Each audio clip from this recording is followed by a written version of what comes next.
इगतपुरी त्र्यंबकेश्वर मध्ये अतिवृष्टी झाल्यामुळे भावली, दारणा आणि नांदूर मध्यमेश्वर या धरणातून पाण्याचा विसर्ग करण्यात येणार आहे. बघू नेमका या पाण्याचा कोणाला फायदा होणार आहे. जिल्ह्यात गेल्या 4 दिवसांपासून सुरू असलेल्या मुसळधार पावसामुळे धरणाच्या पाणलोट क्षेत्रात चांगलीच वाढ झाली आहे.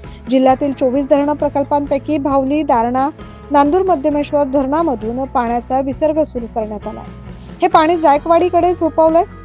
इगतपुरी आणि त्र्यंबकेश्वर मध्ये अतिवृष्टी झाल्याची नोंद करण्यात आली. पावसाचा जोर कायम असून यामुळे नाशिककर सुखावले.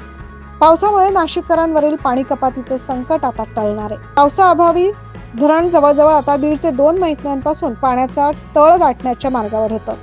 नाशिक शहराला पाणी पुरवठा करणारे गंगापूर धरण आता निम्मे म्हणजे जवळजवळ 50% भरण्याच्या स्थितीत आहे. आंबोली परिसरात 24 तासात 104 मिलीमीटर पाऊस झाल्यामुळे गंगापूरचा जलसाठा उंचावतोय. दुसरीकडे संततधारेमुळे दारणा धरणही 75% भरले. त्यातून बुधवारी 1800 क्युसेस पाण्याचा विसर्ग करण्यात आला. दुपारी भावली धरण तुडुंब भरून वाहू लागले, तर नांदूर मध्यमेश्वर धरणातूनही सायंकाळी विसर्ग करण्यात आला. 1.25 महिन्याच्या प्रतीक्षेनंतर जिल्ह्यातील जलसाठ्यात वाढ होणं सुरू झालंय.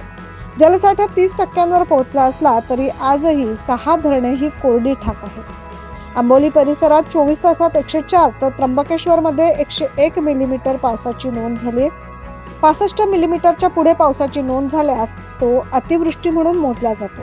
यामुळे नाशिक शहराला पाणी पुरवठा करणाऱ्या गंगापूर धरणात एकाच दिवसात 317 दशलक्ष घनफूट म्हणजे 60% पाणी वाढल्याचं पाटबंधारे विभागातील अधिकाऱ्यांनी सांगितलं.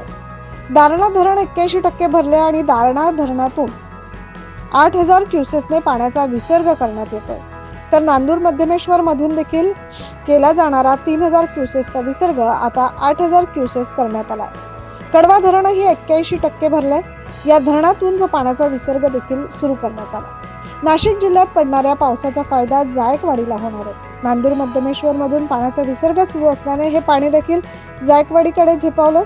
तसेच पावसाची संततधार सुरू असल्याने आजूबाजूच्या परिसरातून नदीत मिसळणारे पाणी देखील प्रवाहित होत असल्याने निश्चितपणे जायकवाडीच्या पाणी पातळीत वाढ होण्यास मदत होणार आहे.